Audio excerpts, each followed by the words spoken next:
Boa noite, Boa noite, doutor. Tudo bem? tudo jóia e você? Tudo bem também. Muito obrigada por ter aceito o convite para participar da live. O doutor Fernando Bianco falou que não tem ninguém melhor para falar sobre esse assunto do que o doutor. É bom ter amigo por causa disso, né? Porque com certeza tem alguém que sabe mais disso do que eu, né? Mas ele é meu amigo, então ele vai falar bem de mim mesmo. Mas obrigado pelo convite. Imagina. Eu queria que o doutor se apresentasse para as meninas, né? Sobre quem é o doutor, sobre sua formação, cursos e onde que o doutor atende. Tá. Bom, eu sou Eduardo Montag, sou cirurgião plástico aqui de São Paulo. Eu fiz a minha formação inteira na Universidade de São Paulo.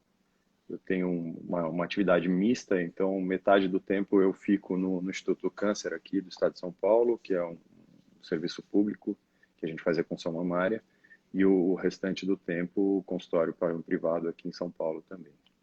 Tá? E aí essa é basicamente a minha área de atuação principal é a cirurgia de mama, né? Tanto na parte de cirurgia estética como reparadora. Uhum. Então, hoje vamos falar um pouquinho sobre esse assunto, né? Síndrome ASA, doença do silicone, explante, silicone causa câncer. Se o doutor pudesse dar uma introduzida nesse assunto, para daí para as perguntas. Tá bom, vamos falar um pouquinho. Bom, se a gente pensar somente no aspecto estético, o aumento mamário é a cirurgia plástica mais feita do mundo, né? 20% das cirurgias feitas são prótese de mama. Então, isso é um número muito grande, né? E aí, fazendo um levantamento da literatura para uma apresentação que eu fiz no ano passado e que eu refiz esse ano, a gente tem 2.000 trabalhos científicos falando sobre síndrome ásia e 8 falando sobre doença do silicone. Então, a gente precisa falar um pouco sobre as diferenças entre uma coisa e outra, tá? Então, como uma forma de introdução, o nosso sistema imune ele serve para proteger o corpo de infecção, de alguns tumores e de toxinas, de qualquer agressão externa. Mas a gente tem algumas pessoas que elas desenvolvem uma reação contra ela mesma. Então, é uma doença autoimune, tá? É uma reação inflamatória muito, muito exacerbada, né? Isso depende de vários fatores. Normalmente a gente tem uma predisposição genética, mas a gente tem fatores outros que podem causar isso, tá? Então, a primeira descrição que a gente tem de uma síndrome que depois foi nomeada síndrome ásia foi na Guerra do Golfo, na Primeira Guerra do Golfo, tá? Lá atrás. E então o que acontecia? Eles começaram a vacinar os soldados americanos, fazer um esquema de vacinação antes de mandar eles para a guerra. E aí eles acharam que eles tinham, quando essas pessoas começaram a voltar da guerra, eles imaginaram que pudesse ser alguma exposição, algum composto químico, porque muitos desses soldados começaram a desenvolver doenças autoimunes. E aí depois disso eles foram ver que 45% dessas pessoas que foram expostas a um esquema vacinal muito intenso, elas desenvolveram isso. E não importa se essas pessoas foram ou não para a guerra, certo? Então eles viram que era alguma coisa que eles estavam colocando nas pessoas que estava causando essa doença autoimune, tá? E então quem descreveu isso foi o Schoenfeld, que é um israelense, e então depois ele descreveu isso como síndrome ásia, que é uma síndrome autoimune induzida por algum adjuvante. E o adjuvante que pode ser, aí na descrição inicial foi a vacinação, mas qualquer coisa que você coloca no seu corpo pode causar isso, né? Então, se a gente for falar síndrome ásia, é uma coisa bastante ampla, tá? E o que depois foi descrito como doença do silicone, então é uma das formas de apresentação de síndrome ásia. Ou seja, um implante de silicone, ou um marca-passo contendo silicone, ou uma prótese qualquer, de qualquer coisa que você coloca no corpo, vacina, o hidróxido de alumínio do desodorante que todo mundo usa, pode ser um adjuvante que causa isso. Então, isso pode levar a uma reação inflamatória, a uma doença autoimune. Tá? É mais ou menos isso que acontece. E aí a gente tem vários sintomas que eu acho que a gente vai discutir um pouquinho mais para frente, né, Mari? Uhum. Então, eu vou dar aqui início às perguntas. Muito bom. A primeira pergunta é: qualquer pessoa pode ter essa doença ou algum caso específico? existem, basicamente, quando a gente se depara com pacientes que procuram fazer prótese de mama, a gente tem 3 grupos, tá? Então, a gente tem uma população que é absolutamente normal, que não tem nada e não vai ter nada. A gente tem algumas pacientes que já têm doença autoimune. Então, a paciente tem lúpus ou esclerodermia, síndrome de Sjögren, tem um monte, né? Retocolite, tem um monte. Então, essas pacientes, elas já usam remédios para diminuir a reação inflamatória. Então, essas são pacientes de risco. Agora, a gente tem algumas pacientes que são pacientes suscetíveis a isso, e essas são as pacientes difíceis de identificar. Então, a maior parte das pessoas nunca vai ter nada. Então, eu não estou negando. A questão é, pode acontecer sim, existe, não é uma negação, mas é uma coisa que vai acontecer para a menor parte das pacientes, pelo menos no conhecimento que a gente tem atualmente, tá? Então... perguntaram aqui também sobre intolerância ao glúten. Você pode ser algo que pode vir a ter a doença do silicone? Na verdade, assim, e aí a gente também tem 2 tipos de intolerância. Então, tem gente que... o glúten, ele é uma coisa relacionada à inflamação, né? Então, quando a gente vai ver, tem gente... A maior parte das pessoas não tem nenhum problema com o glúten, tem algumas pessoas que têm. E a gente tem gente na ponta do espectro quem tem doença celíaca. Essas pessoas não conseguem comer glúten, elas têm realmente uma intolerância absurda ao glúten. Agora, tem gente que, quando faz uso de farinha, de qualquer coisa contendo glúten, que tem enxaqueca, dor de cabeça, etc. E aí o glúten ele tem uma relação com uma atividade inflamatória, né? Não existe nenhuma prova que quem tem intolerância ao glúten vá ter uma exacerbação disso ou então desenvolver uma sindromiase por causa de um implante de silicone ou por causa de um preenchedor que você usar ou por causa de uma vacina, né? Na verdade, isso foi descrito com vacina. Então, quando a gente fala dessas coisas, a gente precisa ter muita ciência de qualquer coisa que a gente coloca no nosso corpo pode causar alguma coisa, né? Uhum. E por que as famosas estão tirando o silicone? Por que tá essa febre? Eu acho que isso é uma coisa assim. Então, o estado atual é assim. A gente tem uma coisa que é muito legal e você tem um monte de seguidoras, eu tenho menos, mas a questão que acontece é assim. A mídia social, ela ajuda as pessoas a disseminar a informação, para o bem e para o mal. Então, a gente tem muitos grupos que as pessoas fazem um autodiagnóstico, né? E aí, na verdade, assim, a gente tem um efeito que é uma bola de neve. Então, existe um clima muito grande de perseguição e tal. E uma pessoa, ela pode compartilhar a história dela e ajudar muita gente, mas ela pode atrapalhar muita gente também. Então, o que eu acho, assim, existe, a gente vai falar um pouquinho mais para frente, mas assim, o explante, que é a retirada do implante de mama, ele melhora o sintoma numa parcela das pessoas que têm prótese de silicone.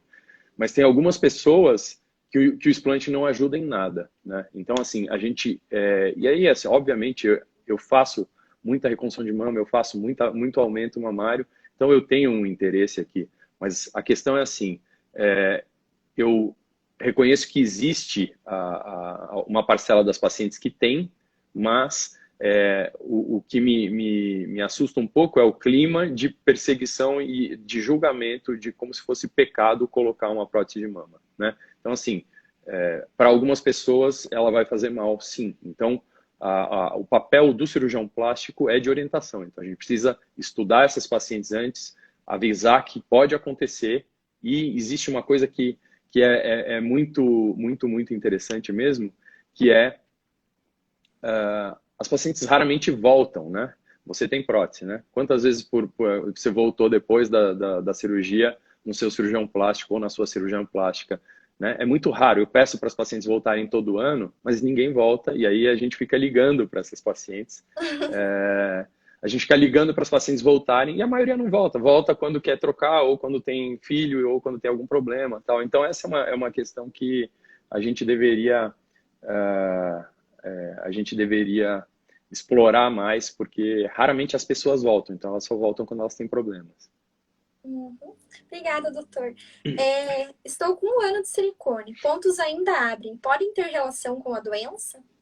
Muito provavelmente não, né? E o fato da gente abrir ponto, a gente tem, eu não sei assim, se ela fez uma mastopexia, né? Se ela levantou a mama e colocou prótese, mas quando a gente só coloca a prótese, a gente tem uma incisão aí de 3,5 centímetros, no máximo 4.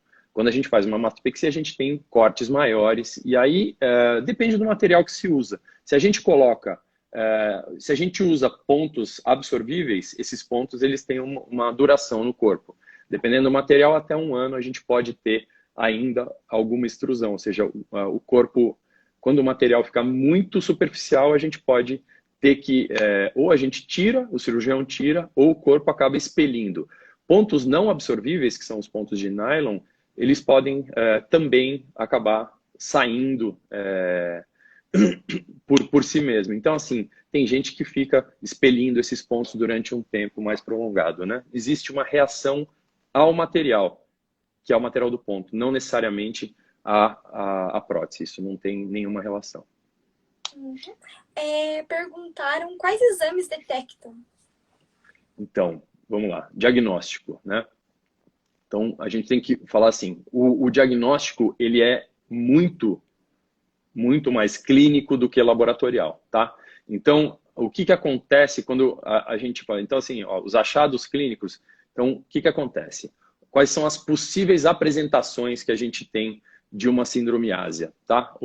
Então, dores na articulação, fadiga crônica, um cansaço que não passa, dor muscular, a gente pode ter distúrbio do sono, febre, fraqueza, artrite, algumas manifestações neurológicas, né, como desmielinização. A gente pode ter alguma perda cognitiva, então algumas pacientes elas têm uma dificuldade de concentração, a gente tem boca seca, a gente pode ter úlceras, né, tem gente que tem coisas na pele, ou desenvolver uma doença autoimune mesmo, como uma esclerose múltipla, granulomatose de Wegener, de várias coisas, né, doenças da tireoide. Tudo isso pode ser. Então, essas são as apresentações possíveis, certo? Mas para a gente chegar e falar assim, o que acontece? Uma paciente colocou uma prótese de mama ou ela fez algum outro procedimento e aí ela vai desenvolver. Então, assim, eu preciso ter, eu tenho alguns critérios que me falam. Então, eu preciso ter alguns critérios maiores ou menores. Então, os critérios maiores são muita fraqueza ou dores musculares, artrite ou dores na articulação, fadiga crônica, algumas alterações neurológicas, certo? Então, esses são... então, o que eu preciso? Eu preciso da exposição e aí, normalmente, depois de bastante tempo, né? E esse tempo ele é variável, mas normalmente eles são... ele é um tempo que não é assim, eu coloquei a prótese e 1 ano depois eu tenho. É muito raro, porque é como se eu tivesse um estímulo crônico, tá? Então, esses são critérios maiores que eu falei. E os critérios menores são o aparecimento de alguns anticorpos, né? Ou algumas outras manifestações clínicas, tá? Mas a gente tem alguns anticorpos que a gente pode identificar e que não tem não adianta eu ficar falando assim, você vai pedir um HLA, DRB1, tal, não sei o quê. Isso é uma coisa que é hiper específica e é do domínio dos imunologistas e dos reumatologistas, tá? Então, assim, esse aparecimento sorológico de anticorpo, ele é um critério menor. Então, para eu ter uma paciente que fala assim, ela tem, então ela colocou a prótese, ela tem todos esses sintomas, eu preciso de 2 sintomas desses maiores clínicos, ou eu preciso de um sintoma maior e 2 ou 3 sintomas menores, que são esses laboratoriais, tá? Eu não sei se ficou claro, mas assim, não adianta a paciente se fazer diagnóstico, ela precisa da ajuda de um profissional e normalmente esse profissional vai ser um reumatologista. Uhum. Obrigada. Tá? Perguntaram se a doença do silicone pode matar. A doença do silicone, assim, o que acontece não é... Você não vai morrer da doença do silicone, certo? Então, assim, as pessoas podem morrer de doenças autoimunes quando elas não são controladas, tá? Então, lúpus pode matar, esclerodermia pode matar, essas doenças podem matar, né? Doenças autoimunes descontroladas. Então, o que precisa é diagnóstico, orientação, tratamento adequado para isso. Uhum. Se faz tanto mal, por que ainda é comercializado? Por que ainda implantam em tantas mulheres?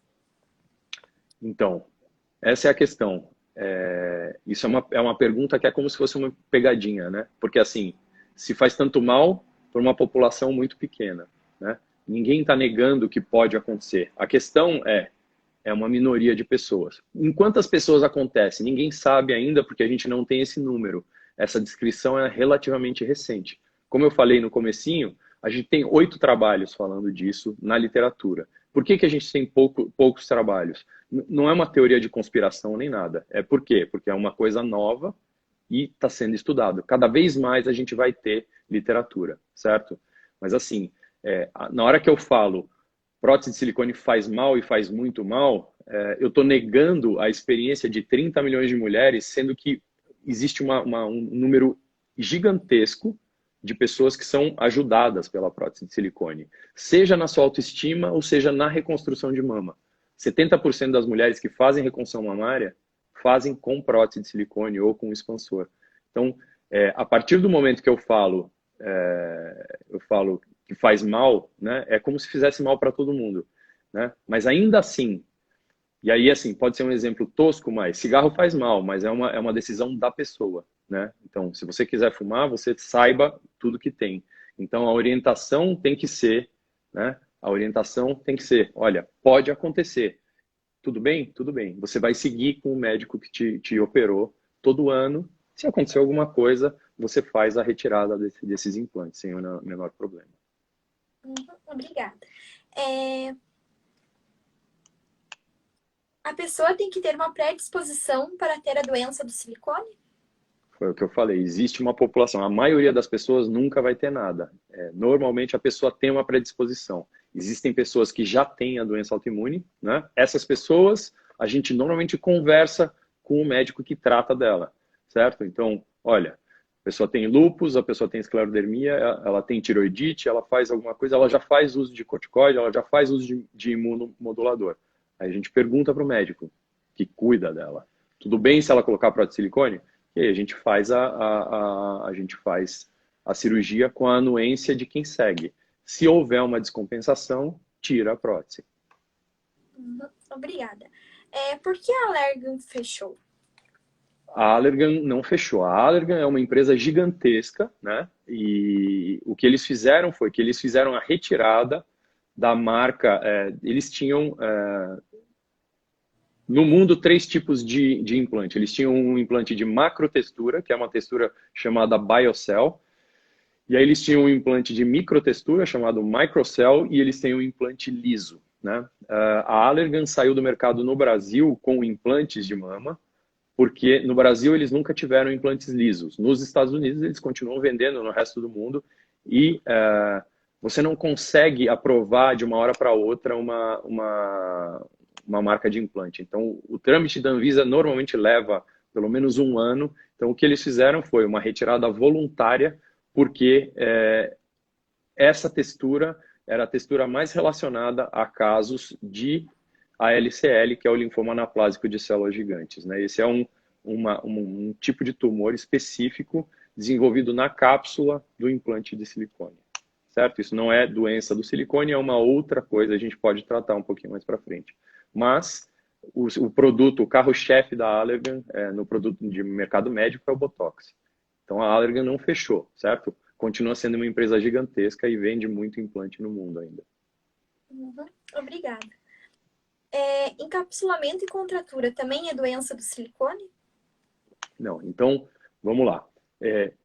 O que a gente entende é assim, todo mundo que coloca uma prótese de silicone vai ter uma cápsula, certo? É um corpo estranho, então que o corpo vai e isola aquilo, ele faz uma cápsula. Então, quem tem prótese tem cápsula. O que a gente fala é que normalmente as pessoas usam erroneamente esse termo. Então, normalmente fala assim, minha prótese encapsulou. Encapsulamento é o equivalente à contratura capsular. Então, essa cápsula, ela começa a ficar mais rígida, certo? Isso é contratura capsular, não é doença do silicone. E é uma ocorrência muito, muito frequente, né? Quando a gente começou, antes de eu nascer ainda, mas na década de 60, 100% de contratura. Atualmente, com os implantes mais novos, a gente tem algo menor do que 5% de contratura capsular, certo? Mas isso não tem relação com a doença do silicone. Uhum. Obrigada. Existe algo que possamos fazer para evitar? O que acontece é assim, a gente pode usar cada vez mais implantes mais novos, porque eles têm menos compostos, menos extravasamento, menos bleeding, né? Eles soltam menos partículas. Então, a ideia é, o carro que a gente usa hoje, ele é muito melhor que o da década de 60, e as próteses, elas também estão mudando, estão evoluindo, e elas vão ter cada vez mais características melhores, certo? Isso é uma coisa. A segunda coisa é fazer uma cirurgia cada vez mais limpa, com menos contaminação, para a gente diminuir a chance da gente ter uma infecção que a gente chama de uma infecção subclínica, que é uma infecção que não vai te dar febre nem nada, mas que vai levar a uma irritação crônica no corpo. Então, o que a gente, se vocês que gostam de pesquisar em rede social, vocês podem pesquisar, são 14 passos ou 14 pontos. Foi o Anandiva, que é um cirurgião lá da Austrália, que desenvolveu isso. Então tem várias medidas, né? Trocar de luva, não usar talco, lavar a loja com antibiótico, usar um funil, né? Que é para introduzir o implante para a gente diminuir a contaminação. Todas essas coisas vão levar a menos irritação, menos inflamação e um pós-operatório mais tranquilo. Obrigada. A próxima pergunta também é meio relacionada com a evolução das próteses. Perguntaram se as próteses lisas, microtexturizadas e nanotexturizadas são melhores. Quando surgiram os implantes, Maria, todos eram lisos, né? E aí a gente teve o desenvolvimento das texturas. A gente tinha, então, texturas que são microtexturas, a gente tem nanotextura, a gente tem prótese lisa. As nanotexturizadas, hoje, pelo ISA, elas são consideradas próteses lisas, tá? Mas elas não são totalmente lisas. Então, elas são melhores do ponto de vista da inflamação, tá? Então, quanto mais abrasão eu tenho, quanto mais agressiva essa textura, mais inflamação eu tenho, certo? Então, por outro lado, essas próteses, elas ficam mais paradas. As próteses mais lisas, elas mexem um pouco mais no corpo, elas precisam de uma técnica cirúrgica um pouquinho diferente para a gente conseguir estabilizar. Então, exige do médico uma técnica mais apurada, né? Então, quem usa prótese lisa normalmente faz cirurgias menos agressivas para conseguir estabilizar esses implantes. Obrigada. Por cima ou por baixo do músculo, influencia essa doença? Não, a gente não tem nenhuma influência em relação ao posicionamento, né? Isso é uma coisa da discussão com o seu cirurgião plástico. Então, existem vantagens e desvantagens dos dois planos, mas não tem nenhuma relação com a doença. Silicone causa câncer?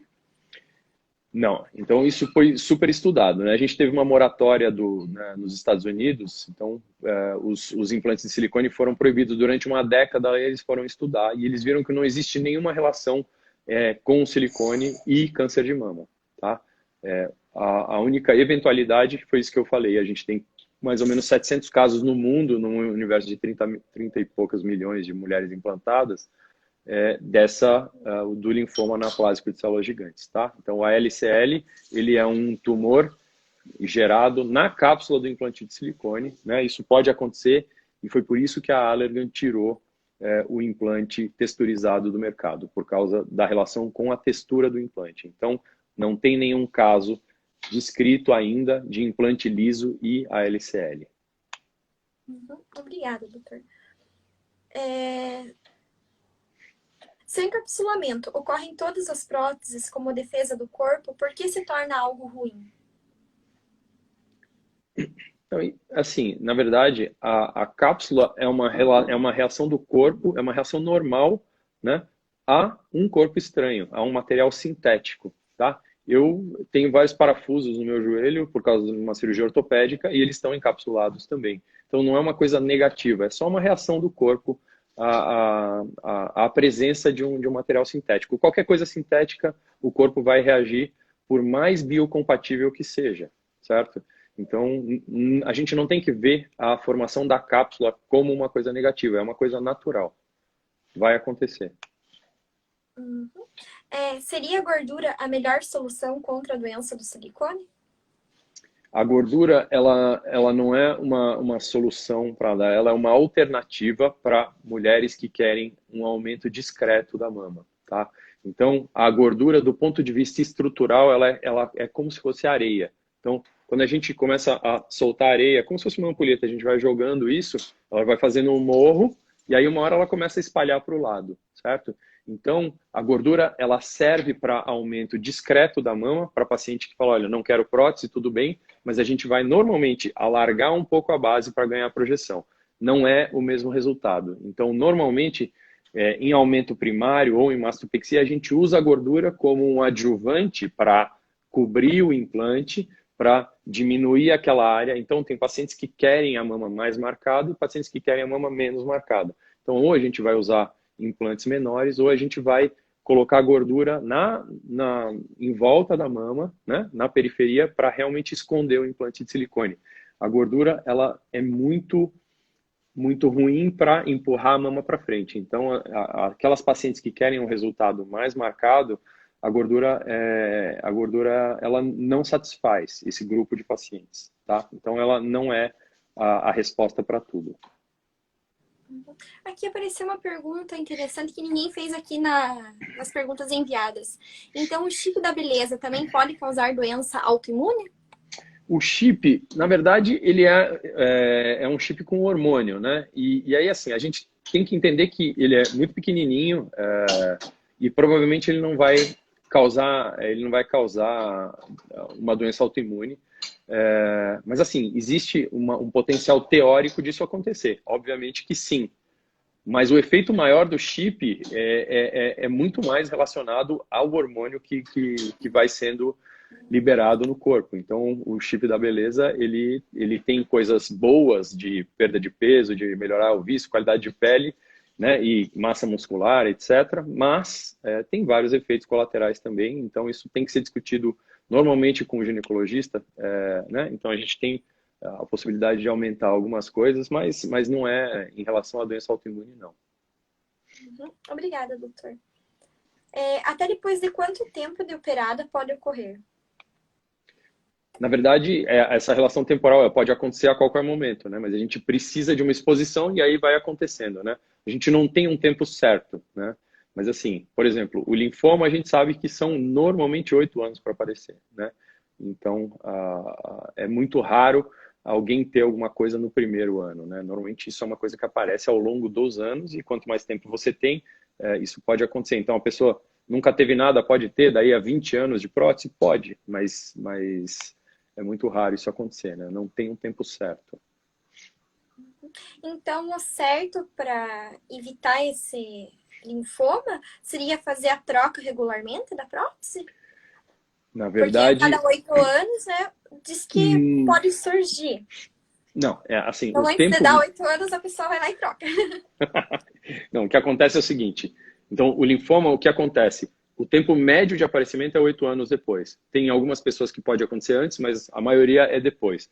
Mas, isso é um grupo muito pequeno, tá? Então, o que acontece é que você tem que seguir. Se acontecesse em todo mundo, a gente teria que trocar todas as próteses, certo? Mas a gente não tem que trocar todas as próteses. O que precisa fazer é exames periódicos e consultas anuais com o seu ginecologista e com o seu cirurgião plástico, tá? A troca da prótese, ela não garante isso. O que garante é diminuir a inflamação. Então, se você tem uma prótese com texturas mais agressivas, você pode trocar por uma microtextura ou por uma prótese lisa, e aí a chance vai diminuir, tá?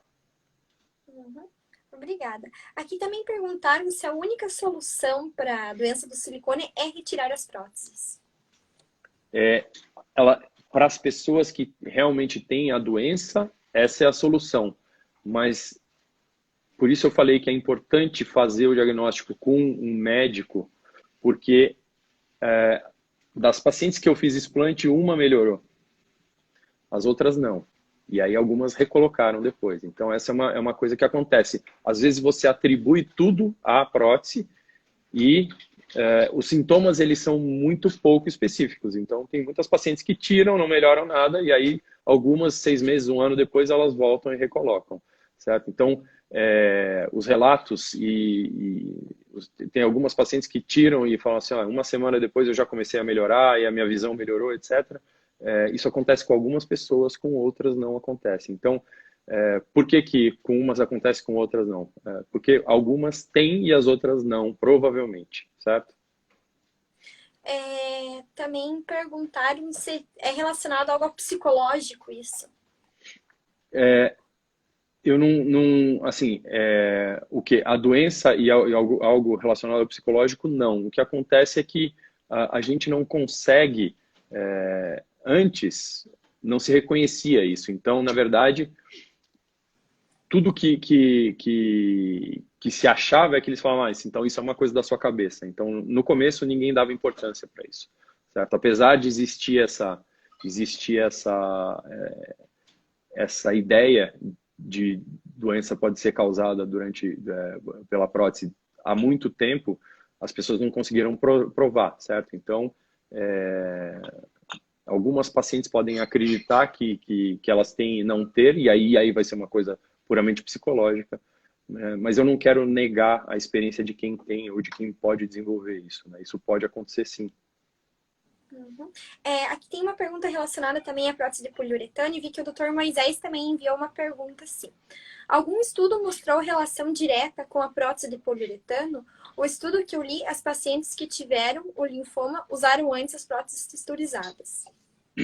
Poliuretano é um tipo de textura e é a textura mais agressiva de todas.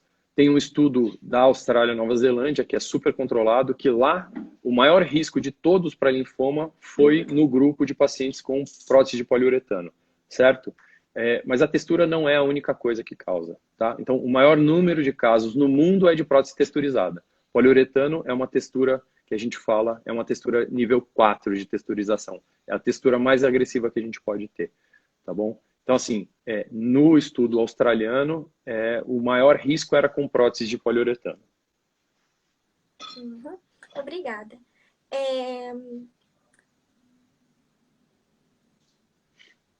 Deixa eu ver aqui. É que tem muitas perguntas. Sim, tem algumas. Eu não estou conseguindo ler aqui, mas tem algumas, né? A Josi mandou. O silicone tem validade? E se tiver, de quanto em quanto tempo precisa ser trocado?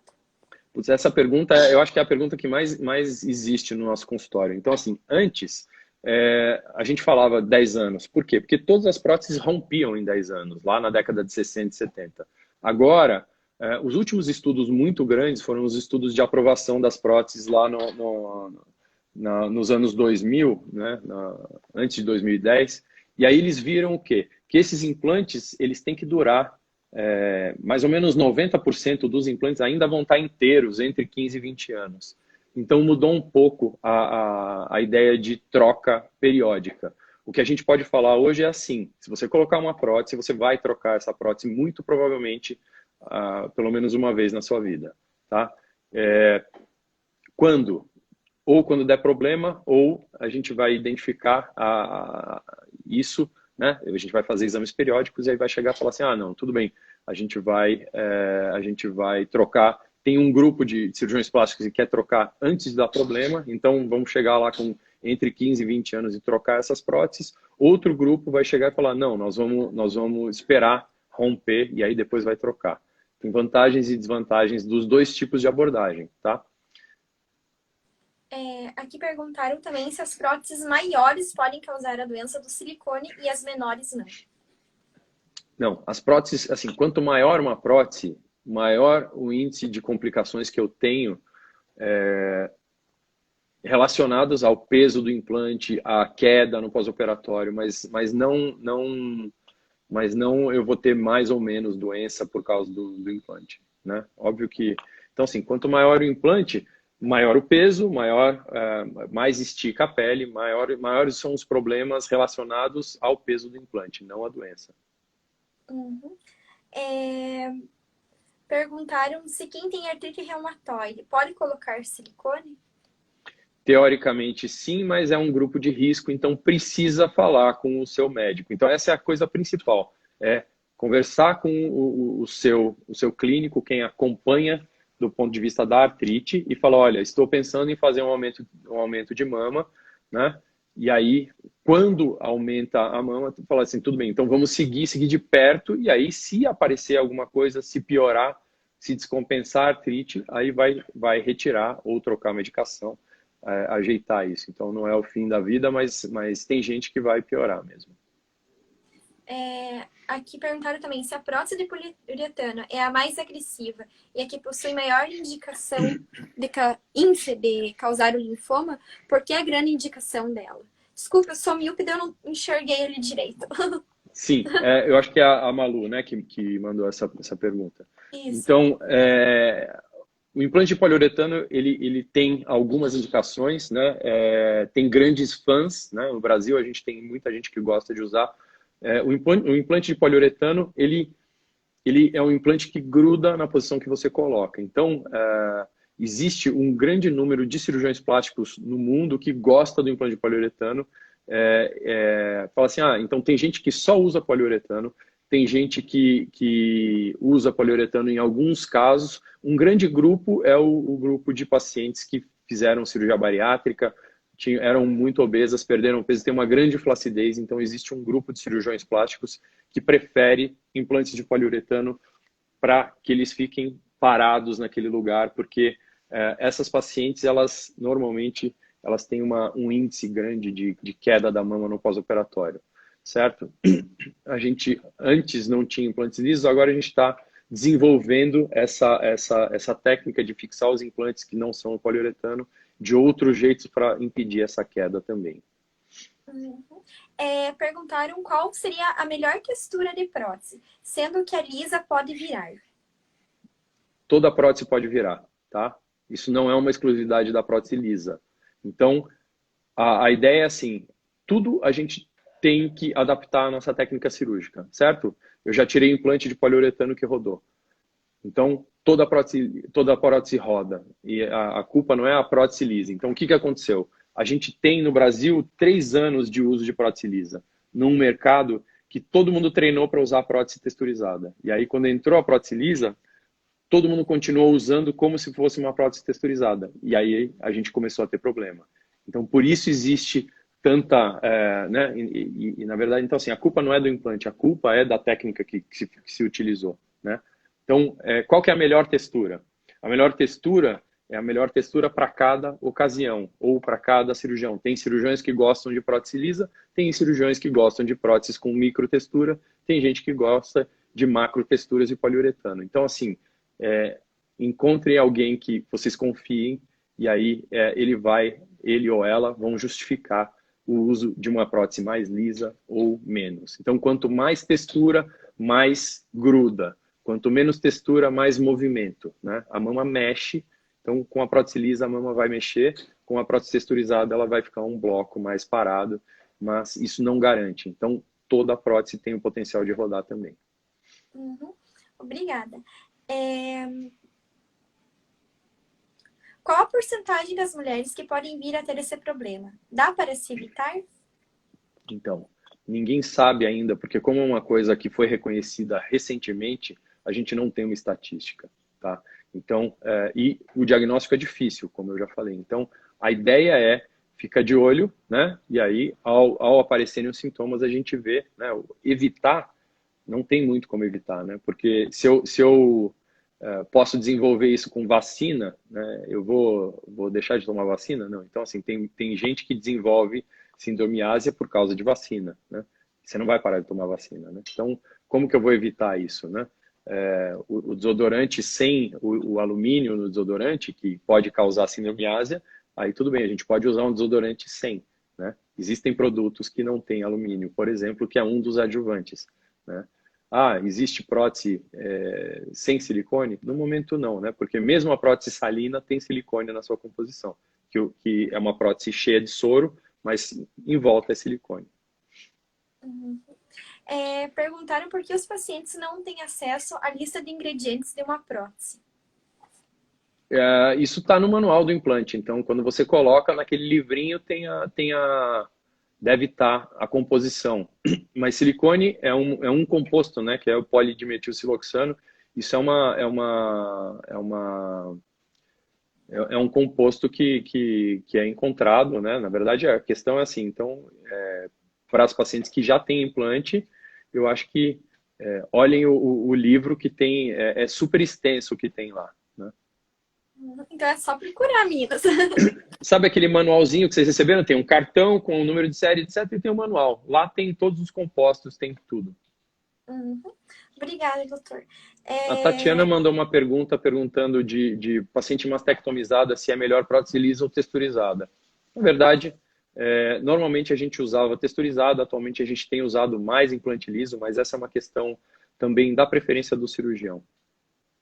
Se o doutor quiser jogar na caixinha de perguntas ali, deve ter várias perguntinhas que as meninas fizeram também pra gente ir respondendo, interagir Nossa com senhora. elas. Tem muitas. Tem um monte.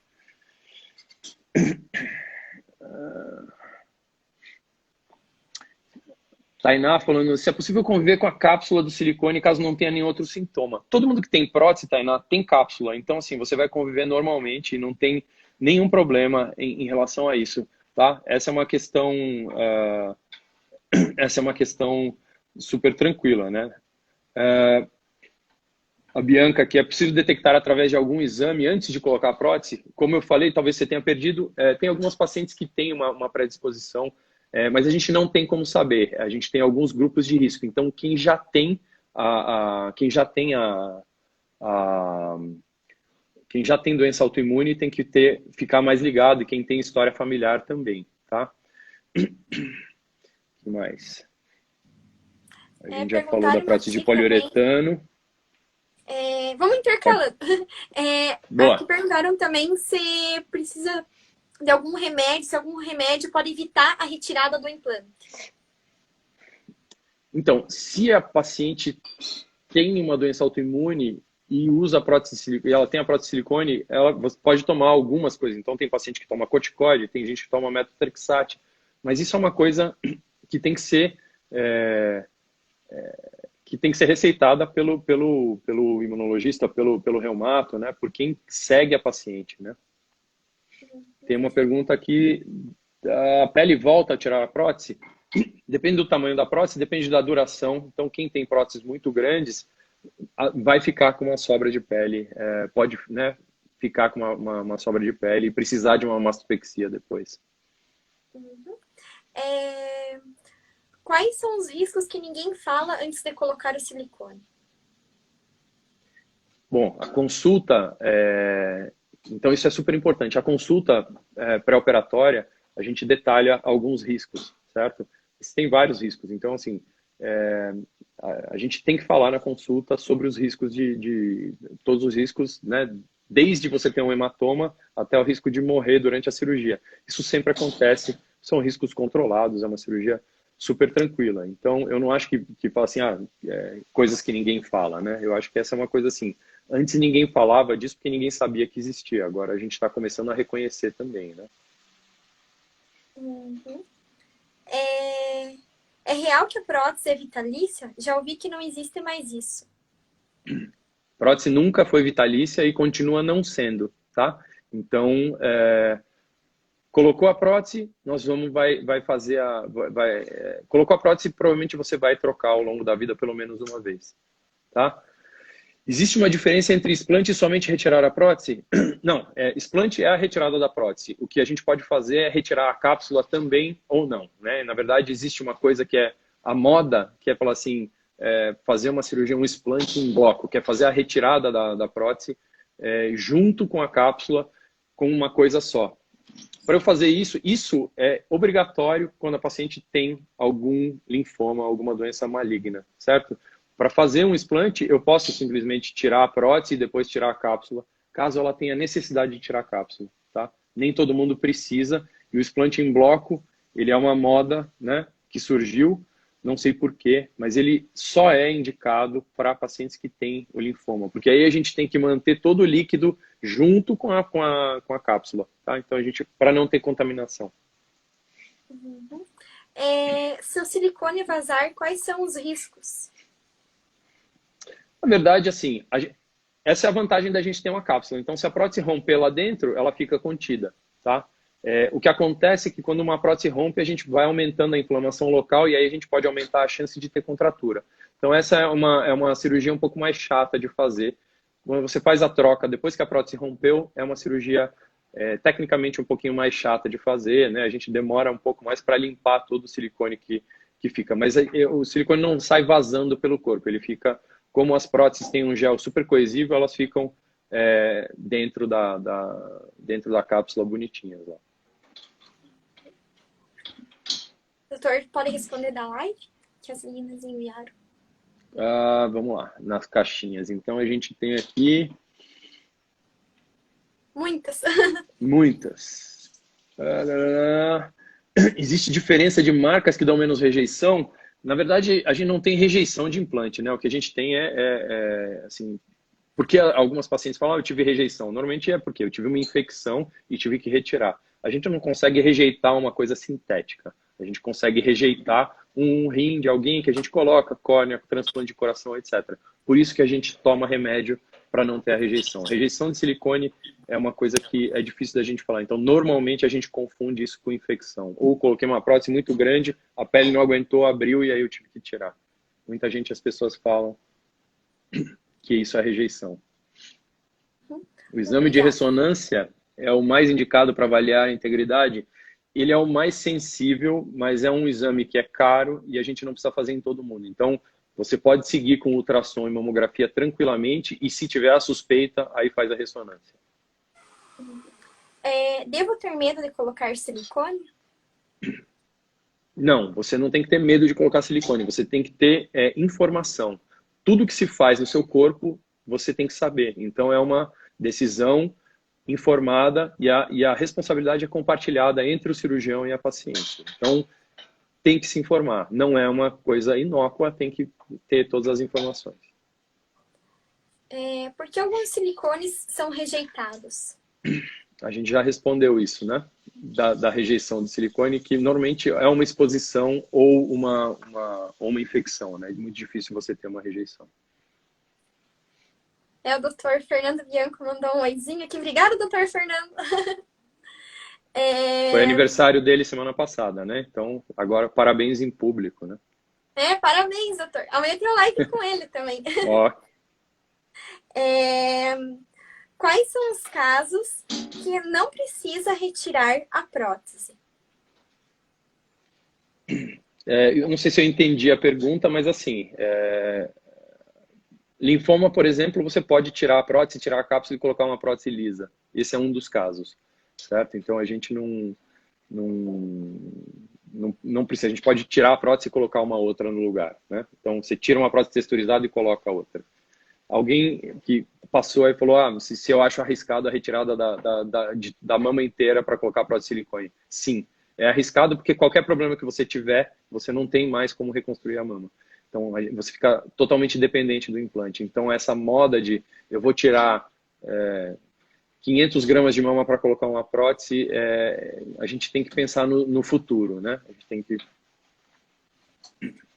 A Dani fez uma pergunta interessante ali. Seroma pode virar uma infecção?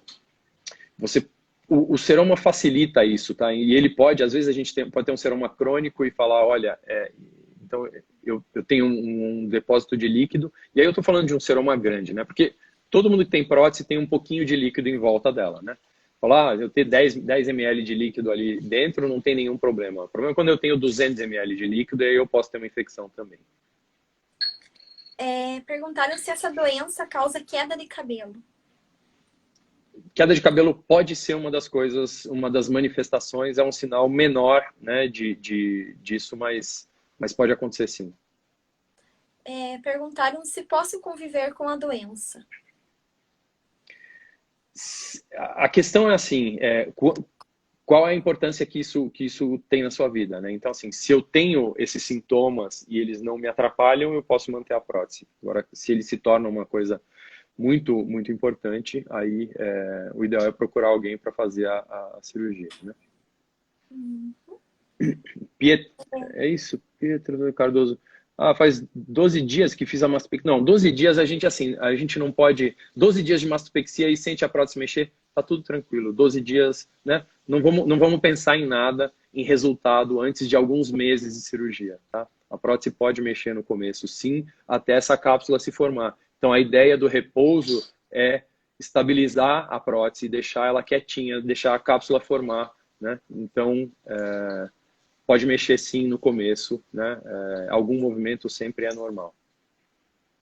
A Samara perguntou se pode Oi, Pamela. surgir emocionalmente. Existe algo que comprove?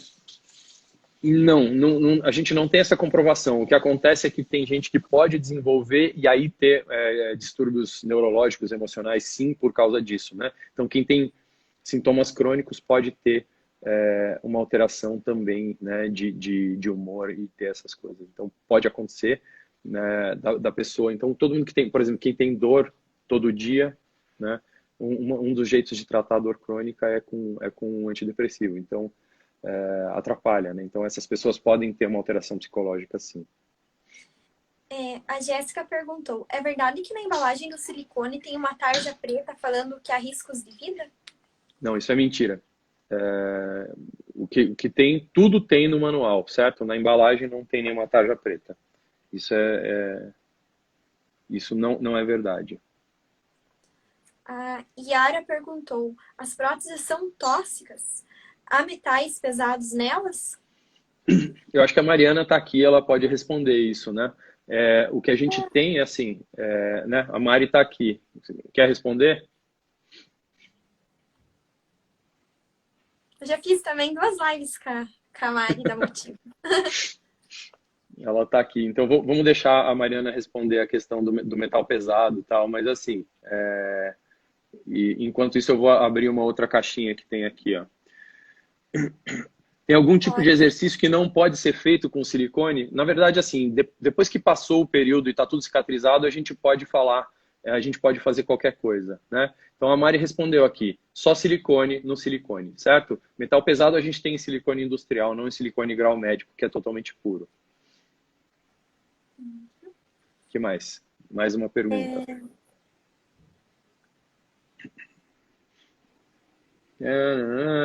O tempo recomendado a gente já falou, né? Então, a gente tem vários e vários fabricantes aqui. A gente tem a Johnson. São marcas famosas e tranquilo. Então, assim, são implantes de qualidade que podem ser usados sem nenhum problema, né? Eu não vou me comprometer com nenhuma marca aqui, mas pode ser usado, sim, sem problema. Aqui tem uma pergunta que o doutor até já respondeu, mas seria bom dar mais ênfase para falar sobre isso. Uma vez retirados os implantes pela síndrome, não é possível colocar novamente? Desculpa, eu perdi. Se uma vez retirados os implantes pela síndrome, não é possível colocar novamente?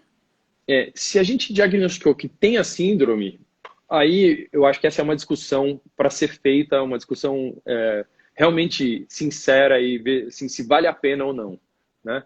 Retirar a prótese e recolocar depois de 1 ano, 6 meses, é possível, é tranquilo. Tem gente que tem mama reconstruída e tem infecção e tem que tirar, ou que tem contratura e tira e fica um tempo sem e depois recoloca, isso dá para colocar. Então, a questão aí não é técnica, Mari. A questão é muito mais se vale a pena ou não. Então, se uma pessoa desenvolveu a doença, tirou a prótese e melhorou, aí a gente tem que ver, né? Talvez com os implantes mais novos a gente tenha menos problemas, né? Com esses implantes que foram lançados agora, né? E então talvez a gente tenha menos problema, menos inflamação e menos sintomas. Mas assim, essa é uma discussão filosófica, acho que é para ser feita com o cirurgião e com o seu reumatologista. Aqui a Erika fez uma pergunta bem interessante. Posso colocar silicone esse ano ou espero para saber mais sobre a doença? Eu acho que nada vale mais do que o meu corpo, minhas regras. É assim, você precisa conversar com quem for te operar, porque assim, para a maioria das pessoas nada vai acontecer, certo? Então, como eu falei no começo, eu não quero negar a experiência de quem teve problemas, né? Tem algumas pessoas que têm problema, mas o que acontece, especialmente nos grupos, é que as pessoas elas julgam muito negativamente as outras pacientes, as que querem colocar. Então, eu entendo que pode acontecer, mas assim, é um risco calculado.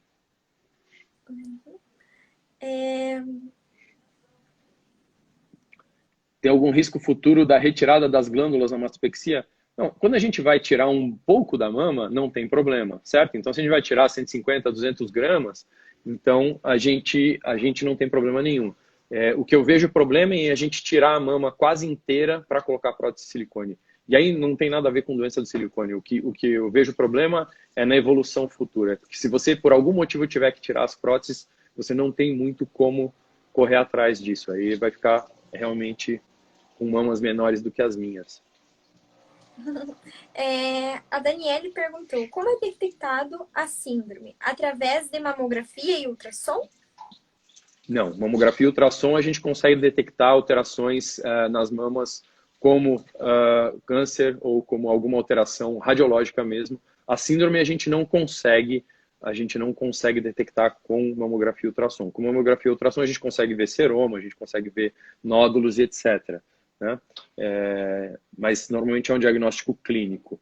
Tiroidite de Hashimoto é um indicativo para não colocar prótese? Isso precisa ser exatamente isso. Então, quem tem tiroidite é já um grupo mais de risco porque tem uma doença autoimune. Então, precisa conversar com quem te trata, seja o seu endócrino, seu reumato, alguém que faz isso e fala, olha, estou pensando em colocar prótese de silicone, e aí a gente vai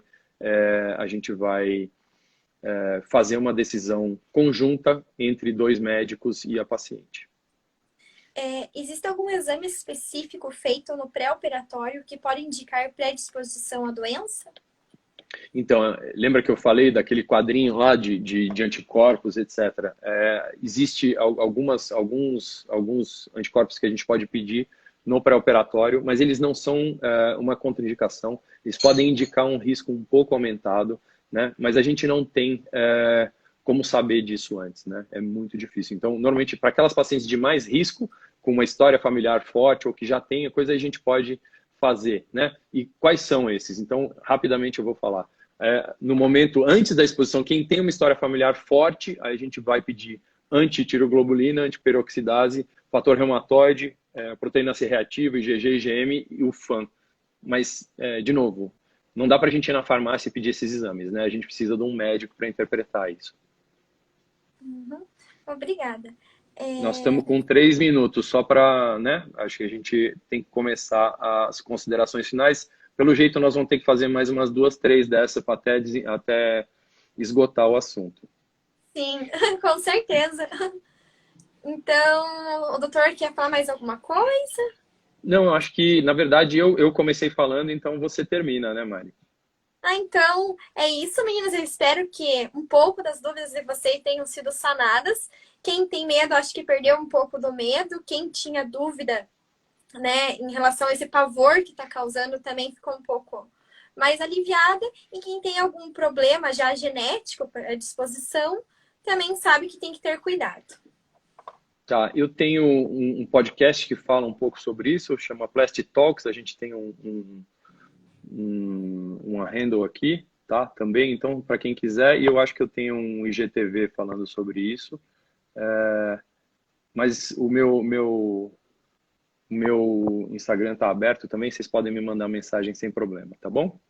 Uhum. Queria agradecer muito, doutor, pela live. Adorei. O doutor é mesmo inteligente, como o doutor Fernando falou. Cientista, inteligente, entende tudo de mamas.